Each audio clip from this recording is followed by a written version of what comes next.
Hello, good morning. Build up physics में आपका स्वागत है। आज हम हीट का दूसरा चैप्टर शुरू करने जा रहे हैं। हीट यानी थर्मोमेट्री का दूसरा चैप्टर है। पिछले चैप्टर में हमने हीट, टेम्परेचर और हीट एंड टेम्परेचर के बीच में डिफरेंस बताया था। ठीक है, तो हमने पिछले क्लास में लेक्चर में बताया था heat is a form of energy. क्या है? हीट ऊष्मा एक प्रकार का ऊर्जा है, जबकि ताप क्या है? उसकी ऊष्मीय अवस्था, थर्मल स्टेट है। तो heat is a form of energy, heat is a form of energy which flow between two bodies due to difference of temperature, whereas temperature represent the degree of hotness and coldness of a body. Thus temperature represents the thermal state of a body, thermal state of a body, and determined in which direction heat will flow. हम लोग doctor के पास जाते हैं, बुखार रहता है तो हम लोग क्या करते हैं? अपना टेम्परेचर मेजर करवाते हैं। टेम्परेचर मेजर किससे कराते हैं? थर्मामीटर से करवाते हैं। तो थर्मामीटर क्या है? ताप मापने वाला यंत्र है। थर्मामीटर क्या है? ताप मापने वाला यंत्र है, जिससे हम ताप का मेजर करते हैं। जैसे एक स्वस्थ मानव शरीर का टेम्परेचर जो है 98.4 फ़ारेनहाइट होता है। ठीक है, तो अगर देखते हैं 98 से 99 हो गया, 100 हो गया, तो हम लोग समझते हैं जो हमको बुखार है। तो ये थर्मामीटर, कोई पूछेगा थर्मामीटर क्या है, तो ताप मापने वाले यंत्र को क्या बोलते हैं? थर्मामीटर कहते हैं। An instrument device to measure the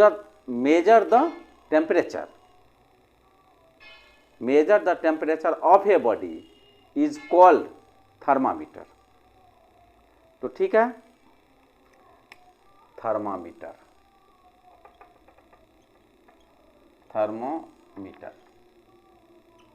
ये थर्मामीटर विभिन्न प्रकार का होता है।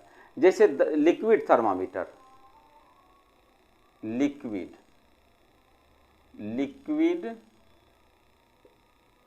थर्मोमीटर। अब लिक्विड थर्मामीटर क्या है?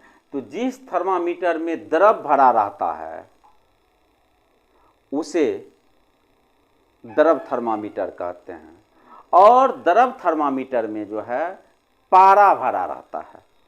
अब कहिएगा पारा क्यों भरा रहता है? हम पानी भी तो भर सकते हैं और सारा लिक्विड, तेल भी भर सकते हैं, कुछ भी भर सकते हैं, लेकिन पारा के कुछ खास गुण के कारण लिक्विड थर्मामीटर में पारा का उपयोग ही करते हैं। लिक्विड थर्मोमीटर में जो है पारा का उपयोग उसके खास गुण के कारण हम लोग करते हैं। ऐसा नहीं है जो उसमें दूसरा लिक्विड हम लोग भर देंगे। किसी भी पारा, क्या कहते हैं, थर्मामीटर में दो बिंदु होता है, एक हाईएस्ट ठीक पॉइंट, एक लोएस्ट पॉइंट। ठीक है, किसी भी थर्मामीटर में दो नियत बिंदु होता है। ठीक है, एक होता है ऊपरी नियत बिंदु, ये है ऊपरी नियत बिंदु।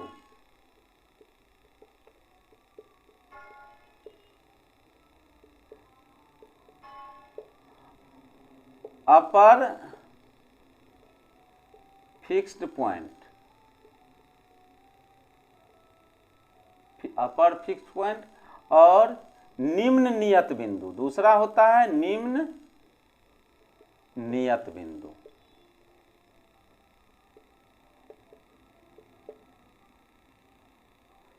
समझ रहे हैं?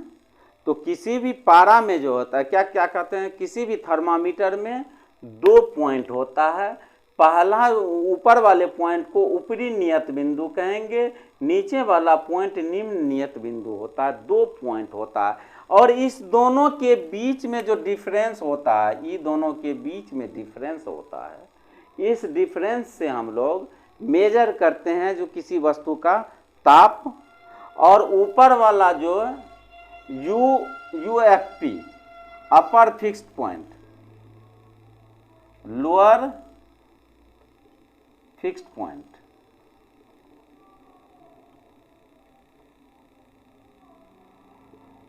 LFP, ये निम्न नियत बिंदु जो होता है, ये बर्फ के पिघलने के ताप पर होता है।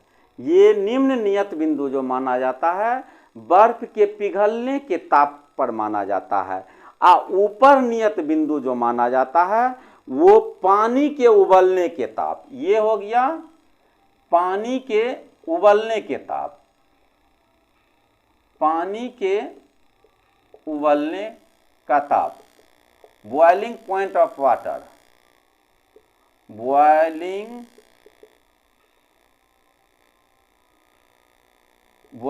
Temperature of water. और ये हो गया फ्रीजिंग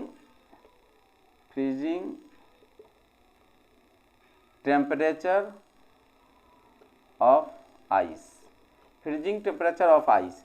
ये दोनों चीज किसी भी टेम्परेचर में, किसी भी थर्मामीटर में ये 2 बिंदु देखा जाता है। जो ये पानी के उबलने का UFP बोला जाता है। UFP बोला जाता है किसको? तो boiling point, boiling temperature of water.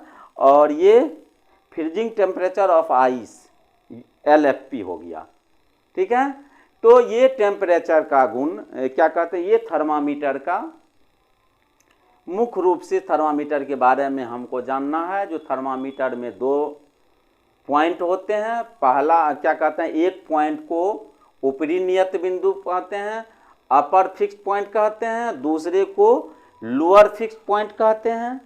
ठीक है, ऊपर वाला रिप्रेजेंट करता है पानी के उबलने का ताप, और नीचे वाला पानी के पिघलने का ताप, पानी के बर्फ के पिघलने का ताप। तो ये हो गया आपको। तो ये लिक्विड थर्मामीटर हुआ। और अगला जो है गैस थर्मामीटर,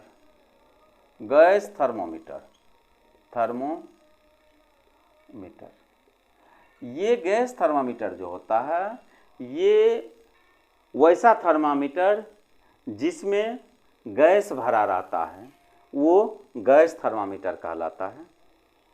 गैस थर्मामीटर का हम लोग उपयोग क्यों करते हैं? तो लिक्विड थर्मामीटर की अपेक्षा ये गैस थर्मामीटर जो है ज़्यादा शुद्ध माप देता है।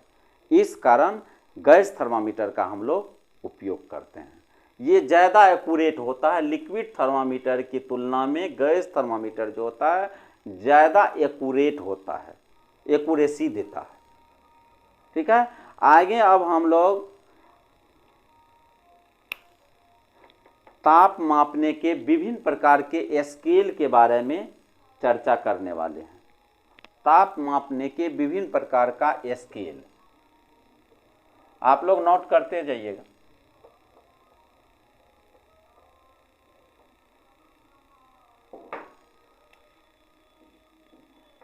ताप मापने का विभिन्न स्केल है।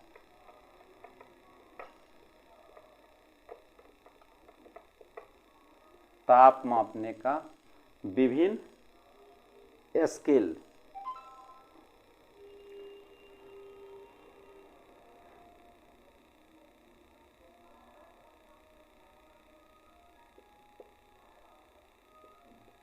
different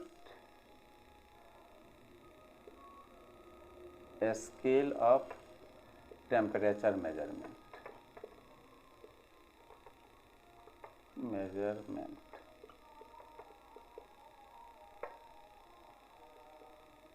different scale of temperature measurement.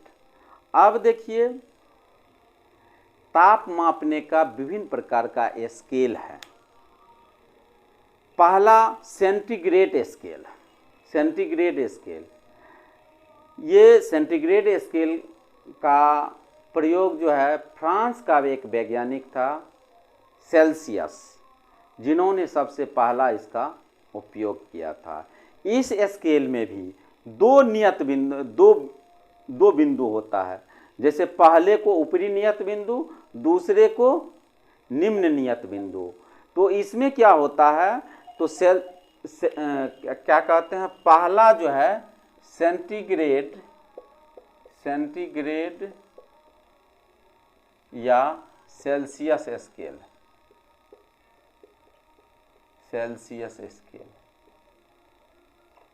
इस स्केल का प्रयोग सबसे पहले कौन किया था? फ्रांस का वैज्ञानिक सेल्सियस ने किया था, सेल्सियस। इसमें भी 2 पॉइंट होता है, ऊपरी नियत बिंदु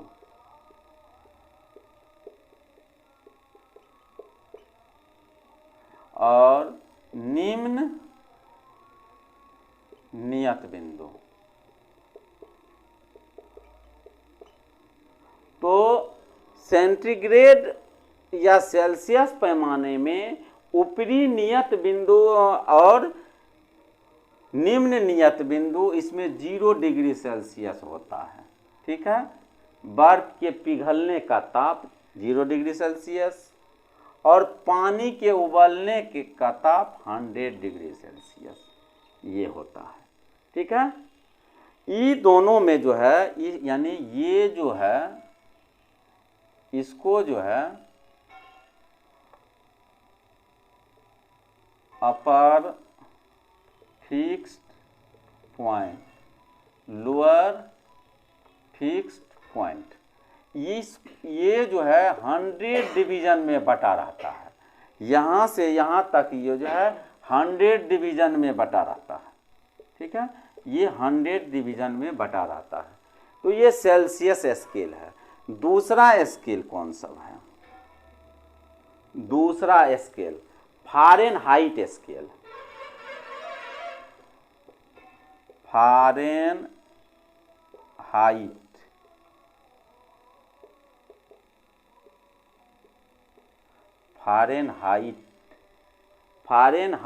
स्केल। फ़ारेनहाइट स्केल का प्रयोग इंग्लैंड के वैज्ञानिक फ़ारेनहाइट ने सबसे पहला उपयोग किया था। इस फ़ारेनहाइट स्केल में भी 2 निम्न क्या कहते हैं, 2 बिंदु होते हैं। इसमें भी 2 बिंदु, एक हुआ UFP, LFP। तो इसमें LFP जो होता है ये 32 डिग्री फ़ारेनहाइट होता है। ठीक है, 32 डिग्री फ़ारेनहाइट, डिग्री F इसको लिखते हैं। और LFP हो गया 32 डिग्री फ़ारेनहाइट और UFP जो होता है 212 डिग्री फ़ारेनहाइट। तो ये दोनों का अंतर जो है 212 में से 32 घटा दीजिए, ये हो जाता है 180। यानी ये 180 डिवीजन में बटा रहता है। 180 डिवीजन में कौन बटा रहता है? ये फ़ारेनहाइट बटा रहता है। अब आगे हम तीसरे स्केल पे जा रहे हैं, तीसरे स्केल पे। हाँ, तो हम इसको आप लोग नोट करते जाइएगा।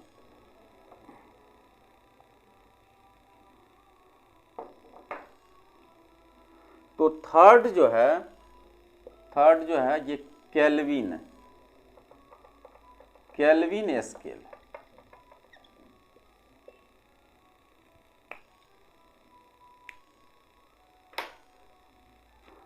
ये केल्विन नामक वैज्ञानिक के नाम पर ये केल्विन स्केल का उपयोग शुरू हुआ था। ये सबसे पहले उपयोग किए थे। अब ये देखिए केल्विन स्केल को ताप का परम स्केल कहा गया है। परम स्केल कहा गया है, ताप का परम स्केल। यानी इसको जो है केल्विन स्केल को जो है ताप का परम स्केल कहा गया है। परम scale, absolute scale of temperature. Absolute scale of temperature kelvin scale को कहा गया है। कहता है तापमान में जो सेंटीग्रेड या सेल्सियस पैमाना था, स्केल था, या फ़ारेनहाइट स्केल था, तो इससे ताप के मेजर में एकरूपता नहीं थी। तो एकरूपता लाने के लिए 1954 ईस्वी में पेरिस में वेट एंड मेजर की 10वीं आम सभा हुई थी। उस आम सभा में जल का त्रिक बिंदु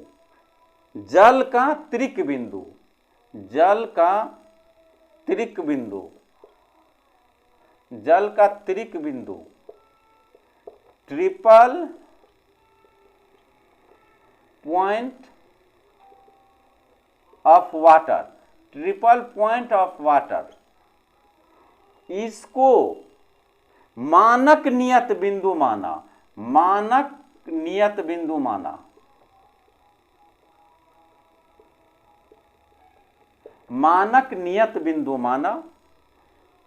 कब? 1954 में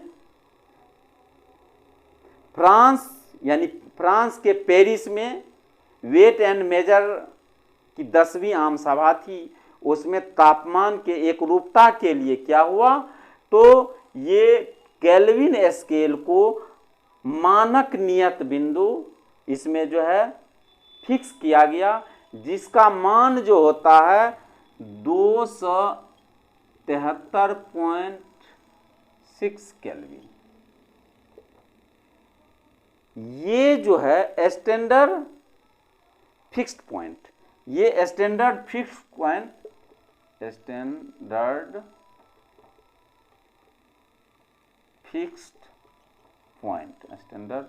पॉइंट इसको माना।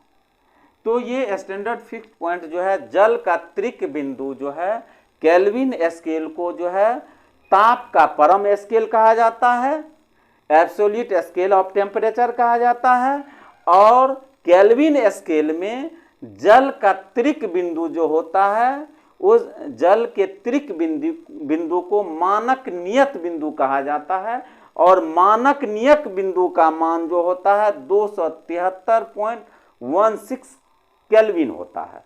इस चीज को आप लोग नोट कर लीजिए।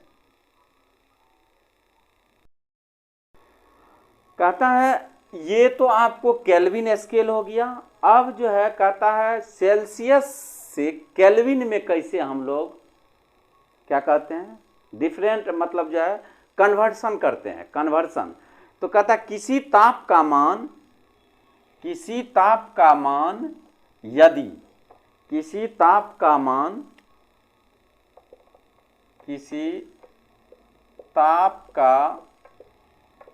मान यदि सेल्सियस